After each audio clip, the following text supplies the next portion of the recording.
Hi friends, మనలో చాలామంది iPhone lovers ఉండే ఉంటారు. సో ఇన్ కేస్ ఈ ఐఫోన్ని కనుక ఒక ఆండ్రాయిడ్ యూజర్స్కి ఇస్తే ఎలా ఉంటుందో అనేది ఈ వీడియోలో చూద్దాం.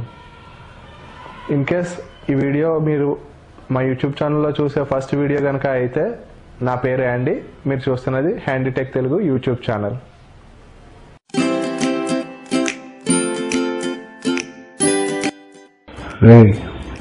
ఐఫోన్ అని గోల్ పెట్టావు కదా, ఇదిగో ఐఫోన్ తీసుకొచ్చావా?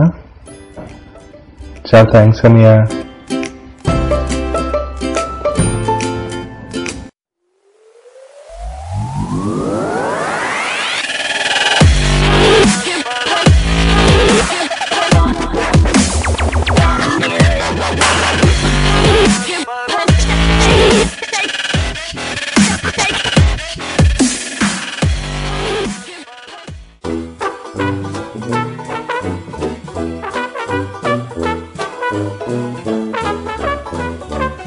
అన్నయ్య,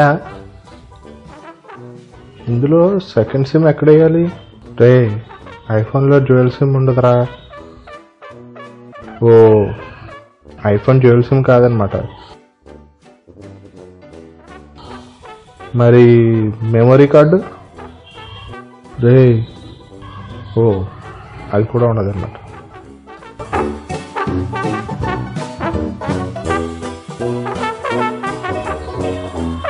అన్నయ్య,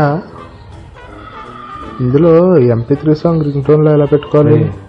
ఐఫోన్కి ఐఫోన్ రింగ్ టోన్ ఉంటేనే బాగుంటుంది. నీకు మరీ పెట్టుకోవాలనిపించింది అనుకో, ఆ సాంగ్ని రింగ్ టోన్ ఫార్మాట్లో మార్చుకుని ల్యాప్టాప్లో కాపీ చేసుకొని, ల్యాప్టాప్ ద్వారా ఐట్యూన్స్లో కాపీ చేసుకుని, ఐట్యూన్స్ నుంచి నీ ఫోన్లో కాపీ చేసుకో. సరే, కానీ దీని ఒరిజినల్ ఛార్జర్ ఇది ఫాస్ట్గా ఛార్జింగ్ అవ్వట్లేదు. రే, అది ఒరిజినల్ ఛార్జరేరా. నీ ఆండ్రాయిడ్ ఫోన్స్లో లాగా ఫాస్ట్ ఛార్జింగ్లు, డాష్ ఛార్జింగ్లు ఇందులో ఏమి ఉండవు. అవును, ఇంతకీ కెమెరా క్వాలిటీ చూసావా ఎలా ఉంది? కెమెరా మటుకు సూపర్ అన్నయ్య.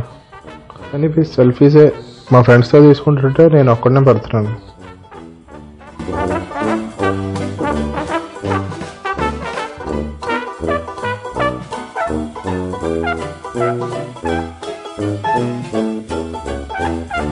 ఒరే, ఏం చేస్తున్నావురా? ఏం లేదన్నయ్య, ఫైల్స్ షేర్ చేసుకుందామంటే NFC పనిచేయట్లేదు. ఓరి బాబోయ్, ఐఫోన్లో NFCలు వైర్లెస్ ఛార్జింగ్లు ఉండవురా. ఓరి బాబోయ్, నీతో నాకు BP వచ్చేస్తుంది. ఆ ఫోన్ ఇలాగిచ్చే, నీకు మంచి ఆండ్రాయిడ్ ఫోన్ కొనిస్తాను. అంత పని మటుకు చేయి. ఆండ్రాయిడ్ ఫోన్ పట్టుకుంటే ఆవిడ పట్టించుకుంటాడు. ఇలా ఐఫోన్ చేతిలో పట్టుకుంటేనే కదా కొంచెం బిల్డప్. నమస్కారం రా బాబు. ఇవ్వండి, నేను ఐఫోన్ యూజ్ చేయడం స్టార్ట్ చేసిన తర్వాత నాకు అనిపించిన చిన్న చిన్న ఇబ్బందులు. ఏదైనప్పటికీ ఐఫోనే, ఇదొక స్టేటస్ సింబల్. సో మరి మీకేది ఇష్టం, ఆండ్రాయిడా ఐఫోనా?